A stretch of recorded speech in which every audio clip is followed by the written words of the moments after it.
अस्सलाम वालेकुम class, I hope you all are doing fine. आज हम कंपाइलर का ब्रीफ सा इंट्रोडक्शन पढ़ेंगे और फिर हम फर्दर उन्हीं चीज़ों को लेके आगे चलेंगे जो हमने बेसिकली अपने कोर्स में पढ़नी है। आपने कोर्स आउटलाइन भी देख ली। It's a very short outline but it has a lot of things to do. अभी मैं आप लोगों को जो 3 बुक्स मैंने आप लोगों को बताई थी, the first one was this one, the compiler principles techniques and tools. The other one was compiler construction, ये इंडियन ऑथर की है Sunita, and the third one is compiler design. इसके ऑथर का नाम है ऊपर लिखा है, चले हम बाद में देख लेंगे। अब हम ये 3 बुक्स हैं, मेनली हम इस वाली बुक को फॉलो करेंगे और बाकी दोनों को भी थोड़ा थोड़ा देख लेंगे। अब प्रॉब्लम ये है कि इस वाली बुक में चीज़ें जो हैं वो बड़ी शॉर्ट करके अच्छी तरीके से लिखी हुई हैं, जबकि इनमें भी वही बातें लिखी हुई हैं लेकिन थोड़ी सी लेंथी करके लिखी हुई हैं। इंट्रोडक्शन के लिए हम देखेंगे, इस बुक को देखेंगे हम इंट्रोडक्शन के लिए थोड़ा सा। बुक्स मैंने आपको सारी दे दी हैं, तो अब उसी तरह होगा कि जैसे जैसे आप बुक को चलाएंगे तो आपको बुक वाइज पता चलता जाएगा, तो फिर आप लोगों को ये परेशानी नहीं होगी कि मैम आपने में स्लाइड्स नहीं सेंड की एंड ऑल दैट स्टफ।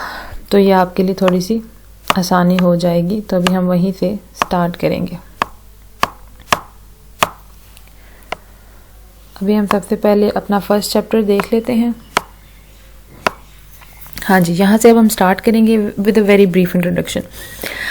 इसका जो बिल्कुल स्टार्टिंग है ये बहुत इंपॉर्टेंट है क्योंकि इसमें बहुत अच्छा लिखा हुआ है इन्होंने। तो सबसे पहले हमारे पास अब आप देख लें कि ये चैप्टर नंबर 1 है, इंट्रोडक्शन है, और यहाँ पे पेज नंबर भी नीचे मेंशन होगा, तो आप लोगों को ये परेशानी नहीं होगी कि आपको CRGR ने स्लाइड सेंड की या नहीं की, या मैंने आपको स्लाइड सेंड की या नहीं की। तो all things will go very smoothly.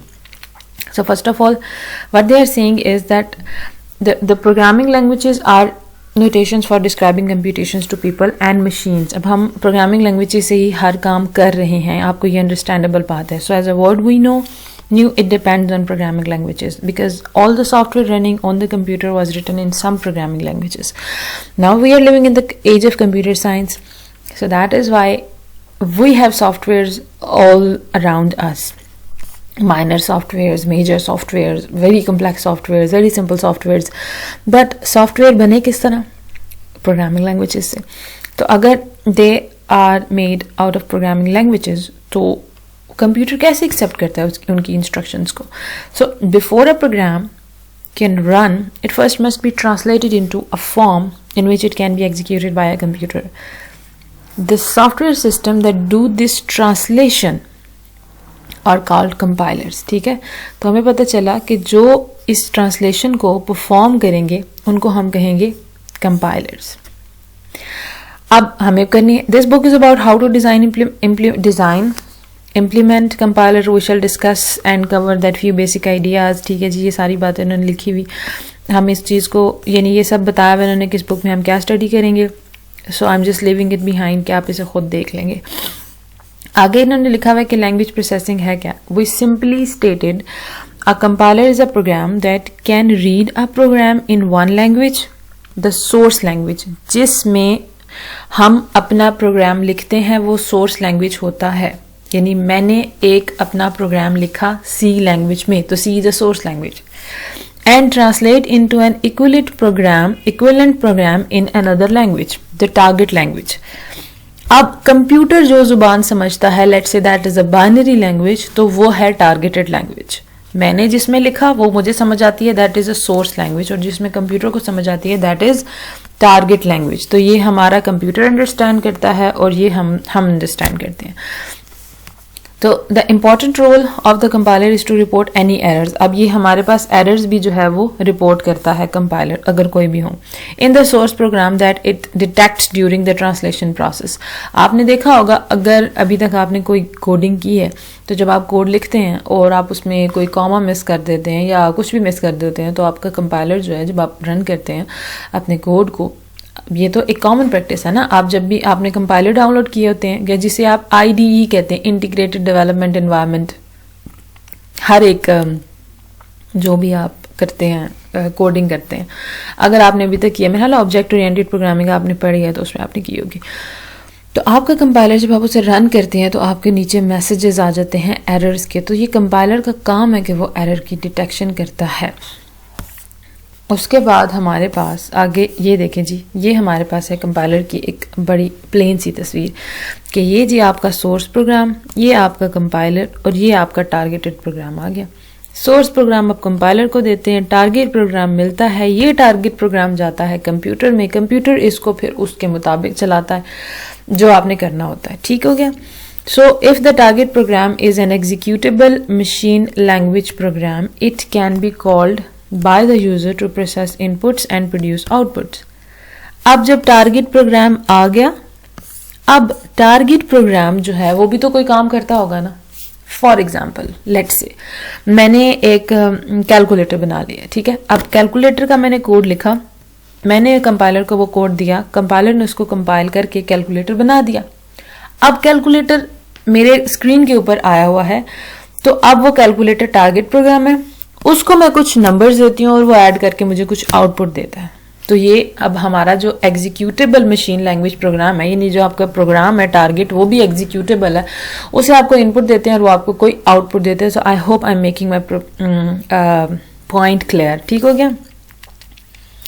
अब यहाँ पे साथ उन्होंने इंटरप्रेटर की बात की है। आपके कोर्स में आपको ये डिफरेंस अच्छे तरीके से पढ़ना है, तो हमारे पास ये बाकी बुक्स में भी अच्छे तरीके से इसका डिफरेंस लिखा हुआ, तो हम सबसे कंसल्ट करेंगे। That's a very important topic. और हाँ, एक और चीज़ ये कि आपका ये सब्जेक्ट इंडीड थ्योरेटिकल है, ज़्यादा है थ्योरेटिकल, मतलब आप ये समझ लें कि आपका ऑटोमेटा बिल्कुल भी थ्योरेटिकल नहीं था, उसमें सारा कुछ ही तकरीबन करने वाला था, आपने कुछ भी लिखा नहीं है। लेकिन इसमें ऐसे नहीं होगा, इसमें आपकी चीज़ें मेमोराइज करने वाली होंगी और आपको करनी पड़ेंगी मेमोराइज। ठीक हो गया। So interpreter is another common kind of language processor. ये हमारे पास एक और इंटरप्रेटर होता है। Instead of producing target program as a translation, the interpreter appears to directly execute the operations specified by in the source program on input supplied by the user as shown. अब यहाँ पे आप देखें कि क्या है, इंटरप्रेटर का उन्होंने डिफरेंस कितने अच्छे तरीके से बताया हुआ है कि आपका सोर्स प्रोग्राम और इनपुट इकट्ठा इंटरप्रेटर पे जाता है और वो आपको आउटपुट देता है। अब आपने इस डिफरेंस को याद रखना है। कंपाइलर में क्या है, सोर्स कंपाइल करके टारगेट प्रोग्राम देता है, फिर टारगेट प्रोग्राम को आप इनपुट देते हैं और वो आपको आउटपुट देता है। लेकिन इंटरप्रेटर में आप ये सोर्स प्रोग्राम और ये इनपुट इकट्ठा देते हैं, इंटरप्रेटर आपको आउटपुट देता है। वो इस सोर्स प्रोग्राम को कंपाइल भी करेगा, यानी उसको ट्रांसलेट भी करेगा, कंपाइल तो हमने कंपाइलर में करना है ना, और आपके इनपुट को भी करेगा। लेट्स से आपने कैलकुलेटर बनाया और आपने उसका कोड ही लिखा है और साथ आपने इनपुट भी दे दिया है, तो इंटरप्रेटर वो दोनों काम करेगा और वो उसको आउटपुट प्रोड्यूस करेगा। लेकिन क्योंकि हमने इंटरप्रेटर को इतनी डेप्थ से नहीं पढ़ना, तो इसलिए हम इसे चलाएंगे। So the machine language target program produces by a compiler is usually much faster than interpreter at mapping inputs to output. अब आप ये जरूर याद रखें कि जब आप इंटरप्रेटर को इनपुट और सोर्स प्रोग्राम दोनों देंगे तो आउटपुट आपको जरा देर से आएगा। लेकिन अगर आप वही काम कंपाइलर में करेंगे तो क्योंकि कंपाइलर पहले आपको दे चुका है टारगेट प्रोग्राम, अब आपका टारगेट प्रोग्राम जो है वो बहुत जल्दी चलेगा। As interpreter, however, can usually give better error diagnostics than a compiler because it executes the source program statement by statement. Compiler आपका as a whole लेता है। अच्छा, अब ये ज़रूर है, आप लोगों ने यही डिफरेंसेस पढ़े हैं, कंपाइलर ऐसे करता है और इंटरप्रेटर ऐसे करता है, लेकिन अब हम थोड़ा सा डिटेल से पढ़ेंगे कि वो कैसी चीज़ें होती हैं। अब यहाँ पे आपके पास एक एग्जांपल है, लेकिन उससे पहले हम यहाँ पे एक बार इस बुक को भी मैं आपको दिखाना चाहती हूँ कि यहाँ पे भी आपको वो सब चीज़ें बताई गई हैं कि कंपाइलर है जो वो इनपुट प्रोग्राम को एक्सेप्ट करता है किसी भी सर्टन लैंग्वेज में और प्रोड्यूस करता है प्रोग्राम और इन another language while preserving the meaning of text. ये बात इस बुक में इन्होंने नहीं लिखी, लेकिन हमारा मकसद ये ज़रूर होता है, वो वहाँ पे भी यही मीनिंग है लेकिन उन्होंने नहीं लिखा। लेकिन ये सबसे इंपॉर्टेंट चीज़ है, प्रिजर्व द मीनिंग। आपका मीनिंग चेंज नहीं होना चाहिए जब आप किसी चीज़ को कन्वर्ट करते हैं। This process is called translation as it would be if text were in natural language. Almost all compiler, ठीक है जी, जिससे वो करते हैं वो सोर्स लैंग्वेज होती है, जिसमें जाती है वो टारगेट लैंग्वेज होती है। और एक इंपॉर्टेंट चीज़ है मैं यहाँ आपको बताना चाहती हूँ, वो ये है the language the compiler itself is written in is the implementation language. अब आपने कंपाइलर भी तो किसी लैंग्वेज में लिखा है ना, फिर उसने कंपाइल करना स्टार्ट किया। That is a very tricky thing. Compiler programs को कंपाइल कर रहा है, लेकिन कंपाइलर भी तो लिखा गया है। तो जिस लैंग्वेज में आप राइट डाउन करते हैं कंपाइलर को, that is called implementation language. So that is something. तो अब आपने इन तीनों चीज़ों को याद रखना है जब भी हम सोर्स लैंग्वेज की बात करेंगे, और जब हम टारगेट लैंग्वेज की बात करेंगे, और जब हम इम्प्लीमेंटेशन लैंग्वेज की बात करेंगे। अच्छा जी, आगे जो उसने यहाँ पे एक अच्छी बात की, उसने ये कहा है कि हमें ये ट्रांसलेशंस क्यों चाहिए होती हैं, क्योंकि हमारे पास हार्डवेयर होता है जो ट्रांसलेटेड प्रोग्राम्स को रन करता है, और हार्डवेयर के लिए semantics of program is very important. What is semantics of program? Semantics of program is meaning of program. अब मैंने आपको जब मैंने आपको ऑटोमेटा पढ़ाया था तो मैंने आपको बताया था कि what is semantics, grammar, semantics और ये चीज़ें जो है वो बहुत इंपॉर्टेंट होती हैं आपकी लैंग्वेज के लिए, syntax, semantics and all that stuff. तो अब यहाँ पे सेमेंटिक्स का मतलब है कि आपने मीनिंग को प्रिजर्व करना है। जो आपने, अगर लेट्स से मैंने कोई कोड लिखा है और जब इसे कंपाइल करती हूँ तो वो आपका मीनिंग ही चेंज कर देता है। मैं कुछ और चाह रही हूँ, वो कुछ और कंपाइल कर रहा है, तो that is not a desirable thing at all. So that is why that is not a good thing. So हमारे पास जो सबसे इंपॉर्टेंट चीज़ है वो ये है कि उसका मीनिंग हमेशा प्रिजर्व्ड रहे। अच्छा जी, to obtain translated program we run compiler, which is just another program whose input is a file with the format of program source text and whose output is a file of format executable code। अब यहाँ पे एक stubble point है जो मैं आप लोगों को बताना चाहती हूँ कि compiler is itself a program। So यहाँ पे जो इन्होंने बड़े मजे की चीज बताई है वो ये बताइए कि to obtain a compiler we run another compiler whose input consist of compiler source text and which will produce executable code for it as it would for any program source text.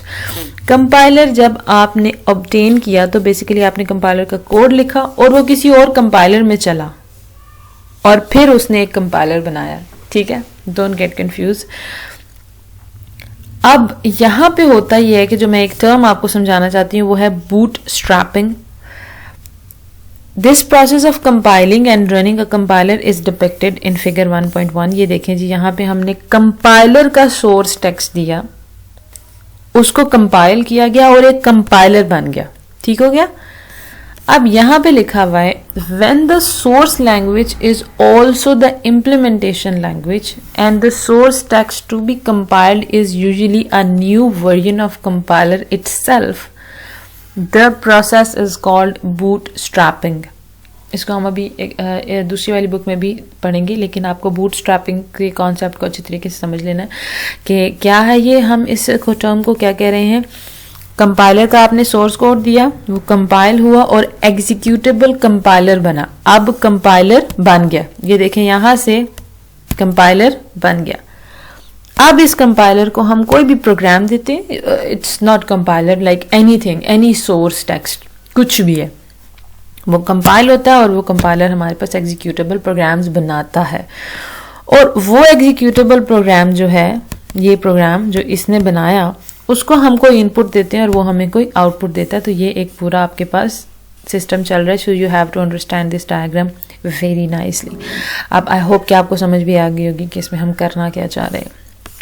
तो हम ये actually bootstrapping भी है और वैसे भी compiling, अगर आप कंपाइलेशन के प्रोसेस को देखें तो वो इसी तरह चल रहा होगा। और वो बच्चे जो परेशान हो रहे थे कि मैम हमारा टाइम ज़ाया हो जाएगा, तो डोंट वरी, आपका टाइम ज़ाया नहीं होगा। आपके ये बड़े ही कोर सब्जेक्ट्स हैं और अगर आप इन्हें अच्छे तरीके से पढ़ लेंगे तो आपका टाइम किसी भी सूरत ज़ाया नहीं होगा। Why I am doing this let's is because I was having some issues with my laptop and my internet, saving the files, recording the files, and that is why I'm late. Otherwise I would have been doing this at a very early stage.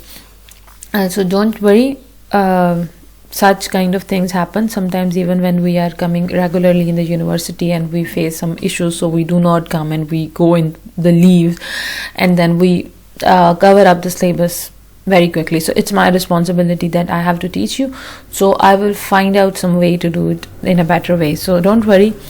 और the biggest issue was that I gave you the links of the lectures, and I know very good and intelligent students understood it very well, but still I know that there are average students, and still I know that I did not give you a proper introduction of why we are studying compiler and all that stuff, and because it was given to the students when they were coming in live classes, so that is why those lecture videos were made by keeping in view कि उन बच्चों को वो सारी चीज़ें already पता है जो मैं आपको भी बता रही हूँ। लेकिन मुझे पता है कि आपको वैसे भी वो चीज़ें समझ आ गई हैं, लेकिन फिर भी as per my responsibility I am telling you this again. और अगर कोई बच्चा ये सोच के कि उसको वो सब चीज़ें आती हैं, ये लेक्चर्स नहीं सुनता और मैं इसमें से पेपर दे देती हूँ, तो ये मेरी रिस्पॉन्सिबिलिटी नहीं है, क्योंकि whatsoever I am providing you are suppose to follow them. So यहाँ पे अब उन्होंने एक बात लिखी हुई है, compilation does not differ fundamentally from the file conversion but it does differ in a degree.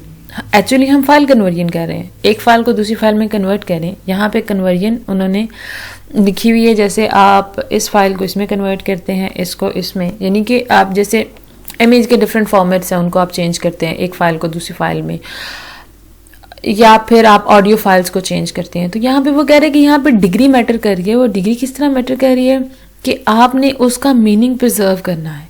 Meaning must be preserved, ये this is what they are telling again and again, which must be preserved in the process. That's very important.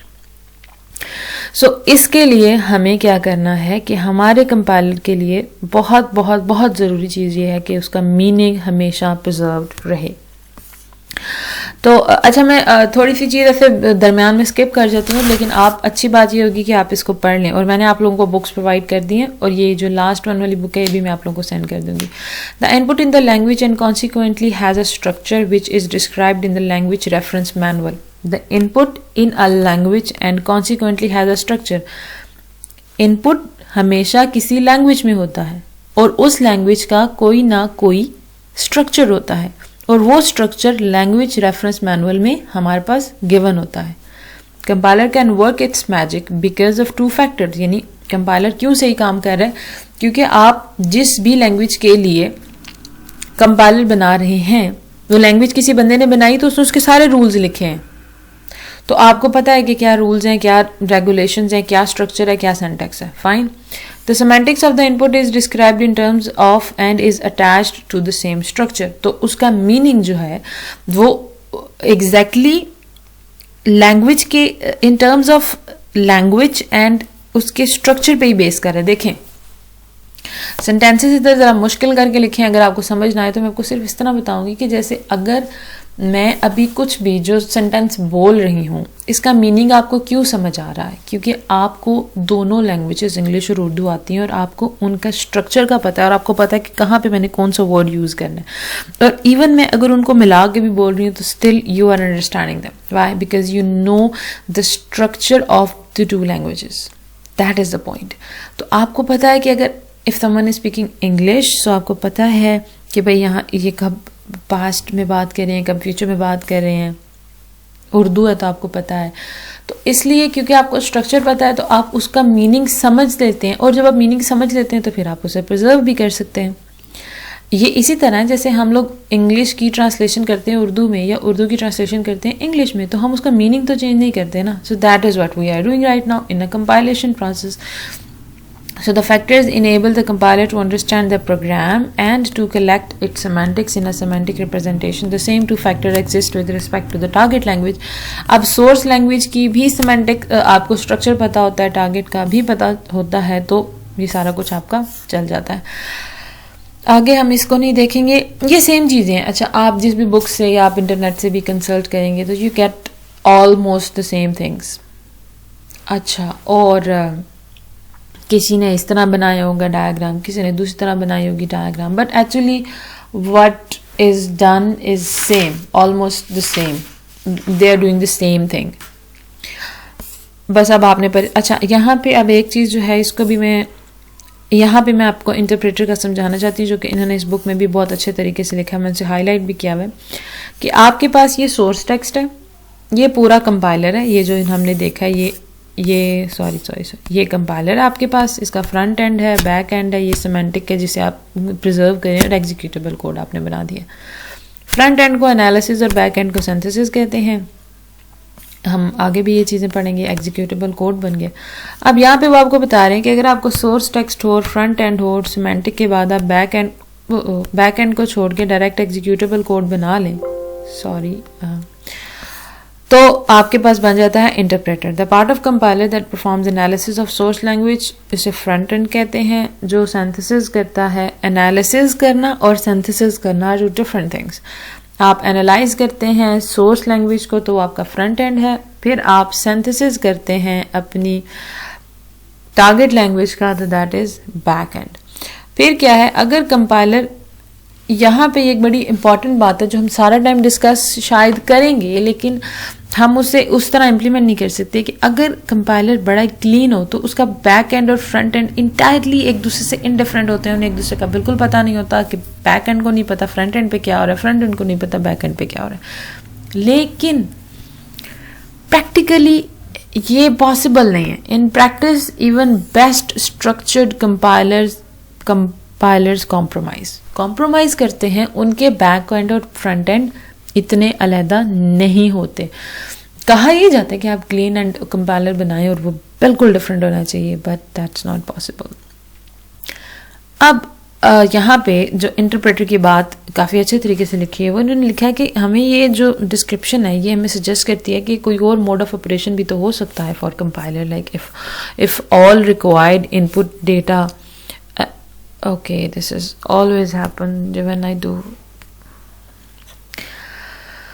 तो हम इसका back and जो है उसको remove कर देते हैं। तो अगर हम बैक एंड को रिमूव कर दें तो होल प्रोग्राम जो है वो इंटरप्रेटर बन जाता है। ठीक हो गया। अब इंटरप्रेटर में हमारे पास उन्होंने कुछ रीजंस लिखी हुई हैं कि वो हमारे लिए क्यों ज़रूरी है। ज़रूरी है ये समझ लें कि क्यों हमारे लिए फ़ायदेमंद होता है। तो यहाँ पे 3-4 रीजंस लिखी हुई हैं, 4th 5th रीजन। तो ये आपने अच्छे तरीके से इन रीजंस को पढ़ लेना है। मैं अब इस पर इतना ज़्यादा टाइम नहीं लगाऊंगी। ये आप लोगों की जो बुक है उसके पेज नंबर 2, 3, 4 तक ही है। अच्छा, आई विल ऑल्सो ट्राई कि मैं आप लोगों को इनके लेक्चर्स भी बना के भेज सकती हूँ। वैसे तो कोई नहीं, मैंने तो सिर्फ इनको क्रॉप ही करना है और आपको भेज देना है, तो that's not a big issue. अब हम यहाँ पे देखते हैं कि इस एक्सरसाइज को भी, ये आप एग्जाम्पल एक बार स्टडी कर सकते हैं। That's a good example but has nothing much to do. उसके बाद ये सेक्शन 1 की एक्सरसाइज है कि इंटरप्रेटर और कंपाइलर में डिफरेंस या advantages of compiler over interpreter या इंटरप्रेटर के कंपाइलर के ऊपर। तो ये यहाँ पे जो थोड़ी बहुत बातें लिखी हुई हैं इस जगह पे इसमें है, और आप इसे वैसे भी सर्च कर सकते हैं इस एक्सरसाइज को कि इसमें क्या क्या चीज़ें आ रही हैं। अब हम यहाँ पे प्रॉपर पढ़ रहे हैं कि हमारे पास एक लैंग्वेज ट्रांसलेशन कैसे होती है, लैंग्वेज ट्रांसलेशन प्रोसेसिंग सिस्टम, कि उसमें होता क्या है, source program, preprocessor, modified source program, compiler, target, assembler, linker and loader और library. Up to this point we have studied.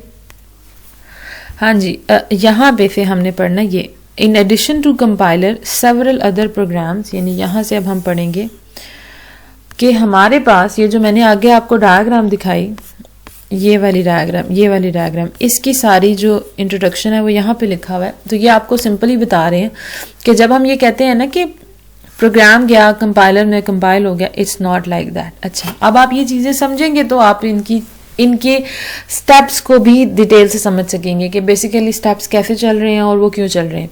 So in addition to compiler, several other programs may be required to create executable target program as shown in figure 1.5, that is the next figure. Source program may be divided into modules stored in separate files. The task of collecting the source program is sometimes entrusted to a separate program called preprocessor. The preprocessor may also expand shorthands called macros into source language statements. अब यहाँ पे आपको बताया जा रहा है कि जब आप सोर्स प्रोग्राम है वो आप प्री प्रोसेसर के पास जाता है, यानी सोर्स प्रोग्राम पहले एक सोर्स प्रोग्राम की फाइल्स डिफरेंट जगह पड़ी हो सकती हैं। इसे मैं आपको इस तरह एक्सप्लेन करती हूँ कि लेट्स से आपने एक सॉफ्टवेयर बनाया, तो जब भी आप एक सॉफ्टवेयर बनाते हैं, आई डोंट नो अभी तक तो आप लोगों ने इस बारे में सोचा नहीं होगा, लेकिन जब हम सॉफ्टवेयर बनाते हैं, लेट्स से मैंने एक वेबसाइट बनाई है या मैंने एक डेस्कटॉप सिस्टम बनाया है, सिस्टम नहीं सॉरी सॉफ्टवेयर बनाया जो मेरे डेस्कटॉप पीसी पे चलता है या लैपटॉप्स पे चलता है। अब उसका कोई बैकग्राउंड होगा ना, जैसे आप कुछ भी ओपन करते हैं, कोई सॉफ्टवेयर ओपन करते हैं, उसके पीछे कोई कलर होता है, कोई बैकग्राउंड होता है, कुछ इमेजेस लगे होते हैं। आप कोई वेबसाइट ओपन करते हैं, उसमें कुछ इमेजेस होते हैं, कोई हेडर होता है, कोई फुटर होता है, उसके बटन्स के डिफरेंट कलर्स हैं। इंस्टाग्राम ओपन करें, it has different colours. Facebook open करें, it's blue and it's like dark blue and white. Twitter open करें, that's light blue. Like similarly if you open the Snapchat, it has white and like yellow background. So अगर आप कोई government की website open करें, it has green colour and all that stuff. So right, we have these colors. So what we do not write colors in the code, right? We actually use images. We use gradient colors. We use Photoshop to design our websites, and that's how things work. We use Photoshop to design our softwares. आपके different programs हैं, उनके different colors हैं, उनके पीछे different images लगे होते हैं, different logos होते हैं एंड ऑल दैट स्टफ। तो ये सब चीज़ें कोड में नहीं आ रही होती हैं। हम हाई लेवल लैंग्वेजेस पढ़ रहे हैं, उसमें हम क्या करते हैं, हम इमेजेस को उनके साथ अटैच करते हैं। आपके कुछ सॉफ्टवेयर ऐसे हैं जिनमें वीडियोस चल रही होती हैं, तो वो वीडियोस कहाँ हैं, वीडियोस भी तो कहीं पड़ी हुई है ना। So if you have made a software on your computer, मैंने अपने लैपटॉप में एक सॉफ्टवेयर बनाया है जिसके अंदर एक सॉफ्टवेयर है जो आपको इंस्ट्रक्शंस देता है, और उस इंस्ट्रक्शंस में वीडियो भी चलती हैं, पिक्चर भी आती हैं। पिक्चर्स में लिखा होता है पहले ये करें फिर वो करें, हेल्प है, जैसे हेल्प होती है डिफरेंट चीज़ों की। या जैसे आप ये देखें कि अगर मैं यहाँ पे स्टार्ट पे चली जाऊँ, now you can look at this is start, right. अब आप देख सकते हैं कि ये एक पर्पल सा इमेज है। आपको क्या लगता है कि ये आपके कोड में ऐसी चीजें थी, आपने कोडिंग में ये सब कुछ लिखा है? नहीं भाई, ये कोडिंग में नहीं लिखा, आपने ये इमेजेस बनाए हैं। इन इमेजेस के पीछे आपने लिंक्स लगाए हैं, जिन लिंक्स की वजह से अगर लेट्स से कि मैं यहाँ पे गेट वॉल्यूम लाइसेंसिंग करती हूँ, तो हो सकता है मुझे किसी वेबसाइट पे वो रेफर कर दे, ठीक हो गया। लेकिन ये एक इमेज है, दिस इज एन इमेज, ये बनाया गया, ये लोगो, ये सब चीजें, ये मैनेज पीडीएफ्स लाइक दैट, फॉक्सेट, ये इसका जो सिंबल है ये बनाया गया, सिंबल नहीं लोगो सॉरी, हाँ जी। तो ये सब चीजें आप क्रिएट करते हैं तो ये कहीं पड़ी होती हैं। They are residing in your computer at some space, at some place. वो मेमोरी में किसी जगह पड़ी हुई है। कोड आपका कहीं और स्टोर हो सकता है।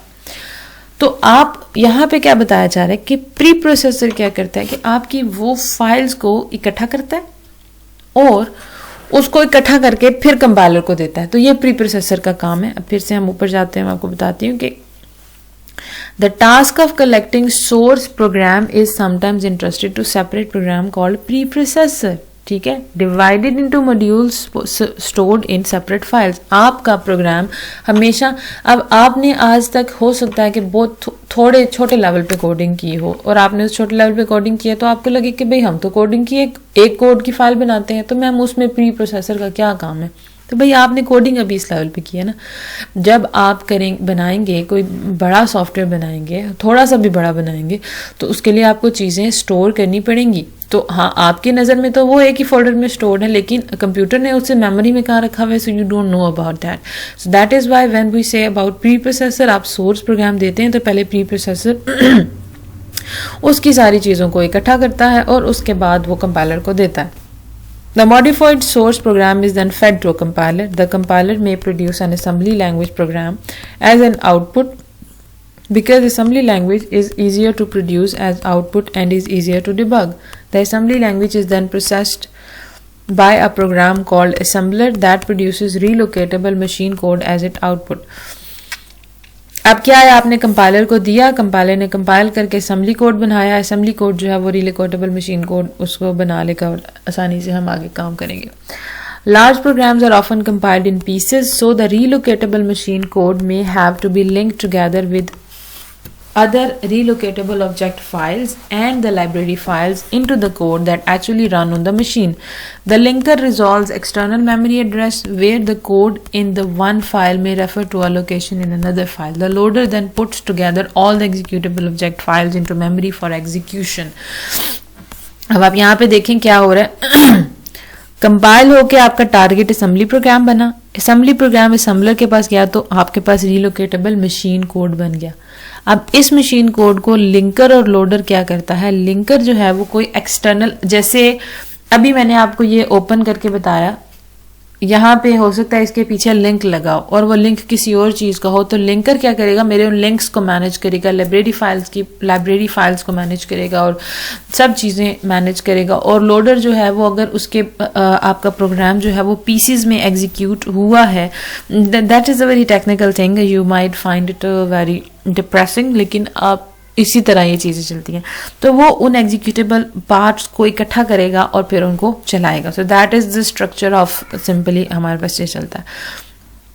अब आगे हम देखेंगे द स्ट्रक्चर ऑफ कंपाइलर, तो ये अभी हम अगले लेक्चर में देखते हैं.